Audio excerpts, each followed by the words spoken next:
Aliança no Sinai.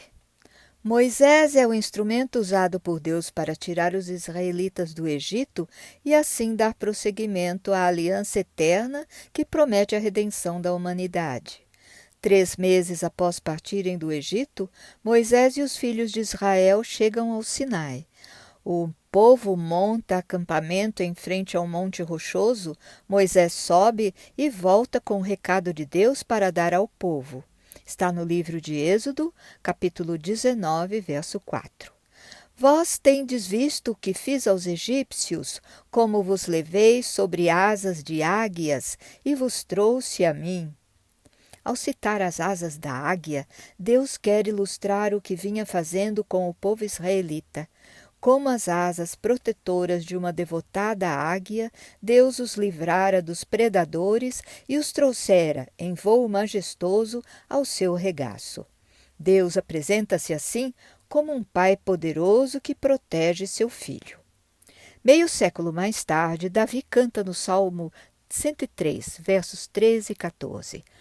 Como um pai se compadece de seus filhos, assim o Senhor se compadece dos que o temem, pois ele conhece nossa estrutura e sabe que somos pó.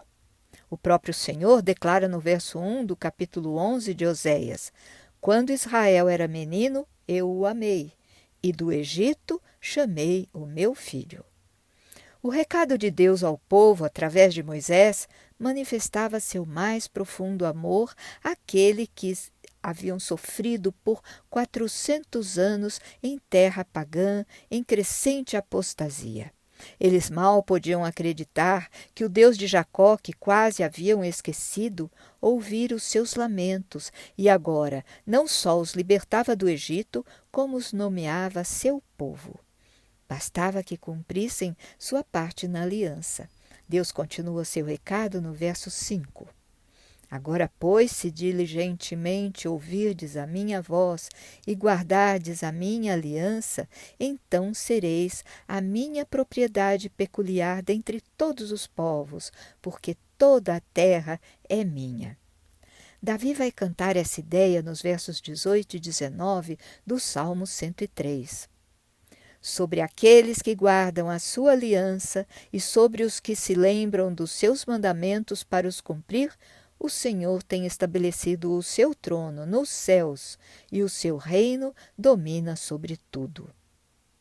Moisés é capacitado para conduzir o povo e levá-lo a recuperar o caráter do Deus verdadeiro e imprimi-lo em sua mente e coração. Muitos entre o povo mantinham-se fiéis aos ensinamentos de seus pais Abraão, Isaque e Jacó, mas o duradouro cativeiro em terras de idólatras deformara na mente da maioria o verdadeiro caráter do Deus Criador. E Moisés empenha-se como mediador e fiel intercessor daquele povo que lhe foi confiado, inclusive cobrando que Deus permanecesse sempre junto com eles. Assim, quando Deus diz que enviará um anjo adiante deles, Moisés reclama em Êxodo 33, verso 15. Se tu mesmo não fores conosco, não nos faça subir daqui. Acaso não é por andares tu conosco, de modo a sermos separados, eu e o teu povo, de todos os povos que há sobre a face da terra? A presença de Deus nos é indispensável, assim como nós também devemos nos fazer presentes na vida dos irmãos aflitos, oferecendo-lhes um ombro amigo e apontando-lhes a presença de Deus, necessária para que nosso espírito, coração e alma vençam nossa natureza decaída. Como escreve Ellen White, o amigo errante precisa do cálido aperto de mão, precisa confiar num coração cheio de ternura. Conservai o seu espírito firmado no pensamento de uma presença divina sempre ao seu lado, sempre atenta a ele, com compassivo amor. Está em Nos Lugares Celestiais, tema de 15 de outubro. A aliança eterna é uma iniciativa de Deus e sua graça maior é salvar a humanidade. É Deus que, através da aliança, oferece ao povo todo o seu poder de Pai protetor, redentor e juiz. Vamos ler Êxodo 6, versos 6 e 7.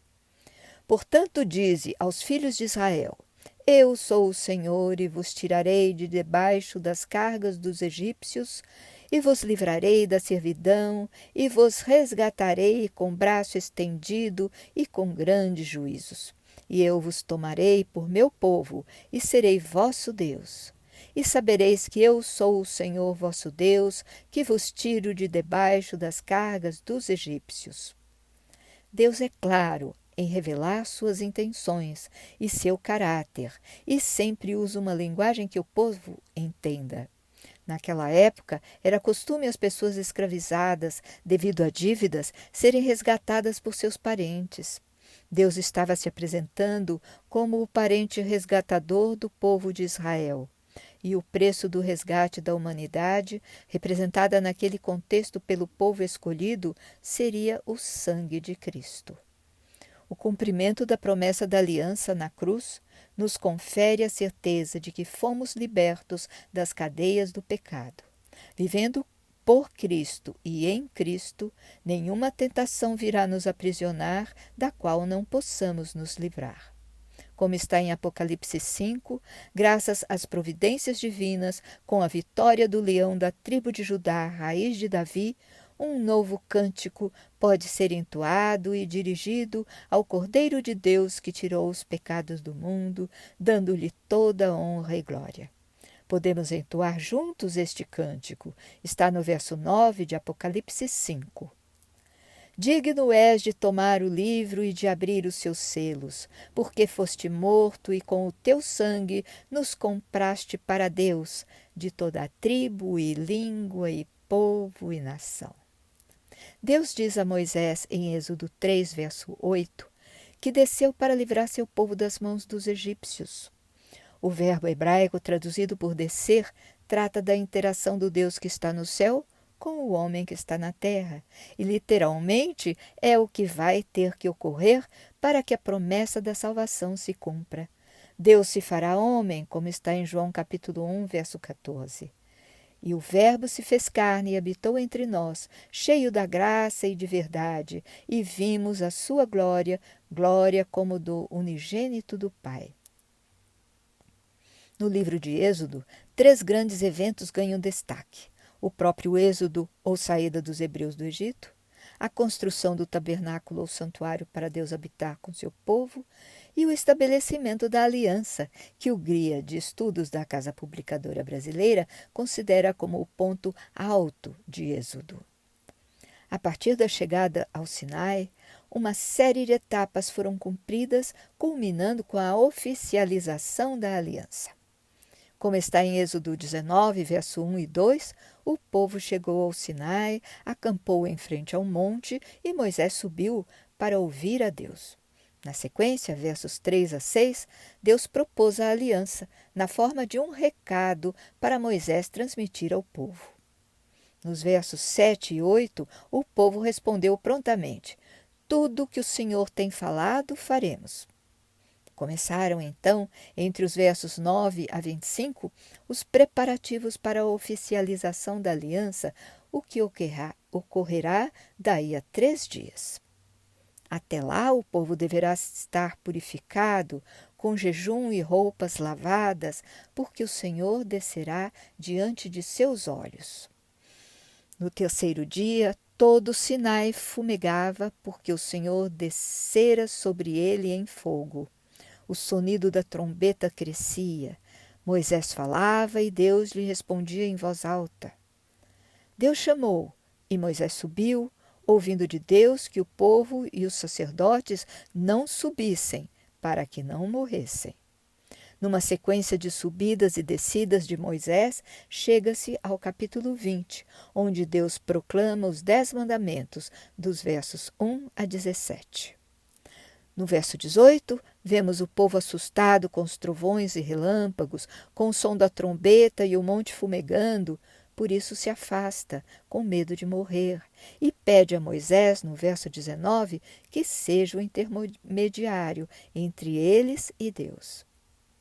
Nos capítulos 21 a 23, Deus detalha a Moisés os princípios da aliança que constam de normas de conduta social, moral e religiosa, a guarda do sábado, incluindo as festas dos pães ázimos, das primícias e da colheita.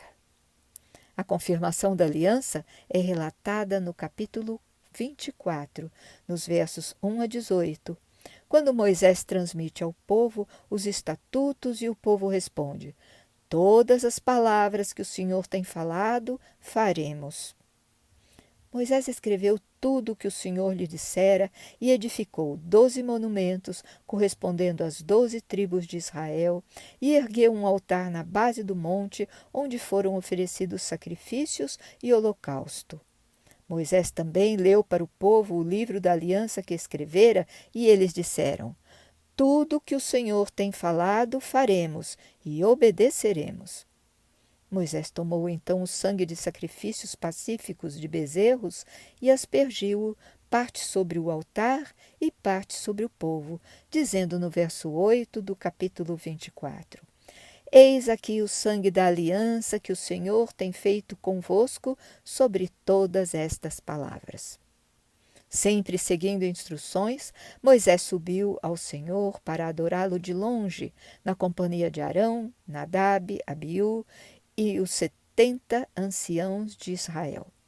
Mas somente Moisés se chegou ao Senhor para receber as tábuas de pedra e a lei e os mandamentos que Deus escrevera para que fossem ensinados. Segundo os versos finais do capítulo 24, quando Moisés subiu, uma nuvem desceu sobre o Sinai, cobrindo-o por 6 dias, sendo que no 7º dia Deus chamou a Moisés do meio da nuvem. A partir daí, 40 dias e 40 noites foi o tempo que Moisés permaneceu no monte. A aliança firmada no Sinai é o 4º desdobramento da mesma aliança de Deus com Adão, Noé, Abraão e agora com Moisés. Como a aliança visava muito mais que livrar um povo escolhido do jugo de uma nação dominadora, e sim conduzir toda a humanidade à salvação mediante o sacrifício de Jesus, Deus começa no Sinai a ilustrar didaticamente o plano de salvação, mandando o povo construir um tabernáculo ou santuário para habitar no meio deles. Através das cores fortes e serviços oferecidos nesse lugar sagrado, Deus irá revelando os passos do Salvador, que um dia virá dar significado aos objetos e móveis e a cada ritual e festa ali praticada. À medida em que vamos entendendo a doutrina do santuário, identificamos os passos de Cristo atravessando o local de ponta a ponta, cumprindo cada etapa do plano de salvação arquitetado por Deus. Para aqueles israelitas recém-saídos do Egito, a oferta de sacrifícios ajudava a assimilar e reforçava o conceito fundamental de que o preço do pecado é a morte. Ao lermos Deuteronômio 29, versos 10 a 13, vemos os cuidados de Deus em estender a aliança a todas as pessoas, independente de idade, sexo, posição, nacionalidade, e em oferecê-la através de um relacionamento jurado como indestrutível por parte de Deus. Aquele povo eleito representava toda a humanidade decaída que precisava ser resgatada pelo seu Pai e Criador. Sobre os 10 mandamentos que Deus entregou ao povo no Sinai, escreve Ellen White que são uma transcrição do caráter divino e são tão imutáveis quanto o trono eterno. Está em O Trabalho no Sul, páginas 41 e 42. A salvação proposta pela aliança divina não nos é imposta, mas oferecida, e como aliança depende do envolvimento das partes, como ocorreu, por exemplo, na noite que antecedeu a saída do povo do Egito. Ao cumprirem sua parte, marcando os umbrais de suas portas com sangue de animal sacrificado, os hebreus sobreviveram ao anjo da morte e habilitaram-se a seguir Moisés. Ao propor aliança em Êxodo 19, versos 5 e 6, Deus coloca a obediência do povo como condição para que o acordo lhes traga benefícios, não porque a salvação dependa da obediência, mas porque a obediência é decorrência natural da fé. A obediência é a forma como manifestamos nossa fé. Relembrando o capítulo 14 do apóstolo Tiago, fé sem obras é uma fé morta em si mesma, e obras sem fé não valem nada. Somente nossa fé nos torna aceitáveis aos olhos de um Deus santo, não nossas obras. Por mais bem intencionadas que sejam, as obras que não se fundamentam na fé não têm valor aos olhos de Deus. Como todos somos pecadores, não há como pagarmos nós mesmos pelos nossos pecados. Somente a graça do sangue do Cordeiro incorruptível tem o poder de nos salvar. Somos salvos pela graça, mediante a fé no Cordeiro. A lei denuncia o pecado, nos faz conhecer que dependemos da salvação que está em Cristo. Por isso, o buscamos, aceitando seus caminhos. Ellen White escreve em Caminho a Cristo, página 61. Não ganhamos a salvação pela nossa obediência, pois a salvação é um dom gratuito de Deus que recebemos pela fé. Mas a obediência é o fruto da fé. Somos como ovelhas perdidas que precisam de um pastor, e Jesus foi o bom pastor que deu a vida por suas ovelhas. Como está em Isaías 64, verso 6, mas todos nós somos como o imundo, e todas as nossas justiças como o trapo da imundícia. Todos nós murchamos como a folha, e as nossas iniquidades, como um vento, nos arrebatam. Conforme Êxodo 19, versos 5 e 6, obedecendo a Deus, o povo de Israel teria destaque dentro do mundo antigo, apresentando um padrão elevado, tanto a nível intelectual, moral como espiritual, atraindo a atenção e servindo de modelo para outras nações, fazendo cumprir assim o propósito divino de ter o Evangelho espalhado em todo o mundo. Embora o povo respondesse positivamente à proposta divina, dizendo a uma só voz: tudo o que o Senhor tem falado faremos e obedeceremos, seus atos não confirmaram sua fé. Como diz o autor de Hebreus, no verso 2 do capítulo 4, as boas novas foram pregadas a eles, mas a palavra da pregação nada lhes aproveitou, porquanto não estava misturada com a fé naqueles que a ouviram. Por isso o percurso do Sinai até Canaã, que pela distância poderia ter sido feita em meses, demorou 40 anos para aquele povo de dura cerviz, um povo que desobedecia a Deus para fazer as coisas de seu próprio jeito. Convivendo tantos anos com os egípcios, Israel precisava aprender que seu Deus lhes pedia fé e não obras, contrastando com os egípcios que agradavam seus falsos deuses com presentes e mais presentes. O Deus de Israel pedia um coração sincero e devotado em troca da salvação. O Deus da aliança promete proteção e abundância aos que seguirem seus estatutos e mandamentos, mas adverte sobre as maldições aos que desobedecerem. Quando lemos Levítico 26, vemos que se assemelha a Deuteronômio 28. Embora ambos tragam as promessas dos benefícios da aliança e o alerta para as maldições em caso de desobediência, em Levítico o povo está em seu segundo ano no Sinai, enquanto que em Deuteronômio já passaram 40 anos no deserto. A palavra de Deus é a mesma, assim como permanece em nossos dias. Em Deuteronômio 29, encontramos Moisés com os filhos de Israel nas terras de Moabe, na planície do Jordão, para onde Deus os guiou. E no primeiro dia do mês 11º do 40º ano de peregrinação, Deus ordena a Moisés que renove ali a aliança que fizera em Horebe ou Sinai. Nos versos 14 e 15, Moisés tem o cuidado de estender os termos de renovação da aliança, reportando-se aos estrangeiros que estão em meio deles e no tempo, alcançando-nos em nossos dias. Vamos ler. E não somente convosco faço essa aliança e este juramento, mas com aquele que hoje está aqui em pé conosco perante o Senhor nosso Deus, e com aquele que hoje não está aqui conosco. Moisés não quer que ninguém se engane em acreditar que terá paz, ainda que ande conforme o parecer de seu próprio coração, porque o Senhor não o perdoará, avisa Moisés, e sobre ele fará recair as maldições da aliança. E então Moisés induz as nações a questionar. E todas as nações dirão: por que fez o Senhor assim com esta terra? Qual foi a causa do furor desta tão grande ira? Está em Deuteronômio 29, verso 24. Segue a resposta de Moisés nos versos 25 a 27.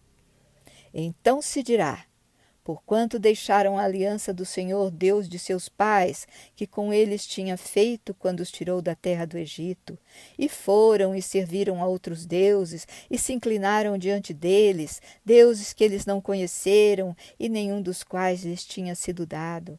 Por isso a ira do Senhor se acendeu contra esta terra para trazer sobre ela toda a maldição que está escrita neste livro.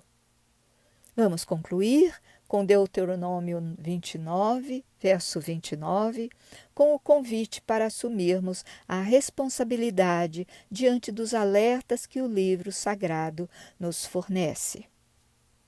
As coisas encobertas pertencem ao Senhor nosso Deus, porém as reveladas nos pertencem a nós e a nossos filhos para sempre, para que cumpramos todas as palavras desta lei. Até a próxima semana!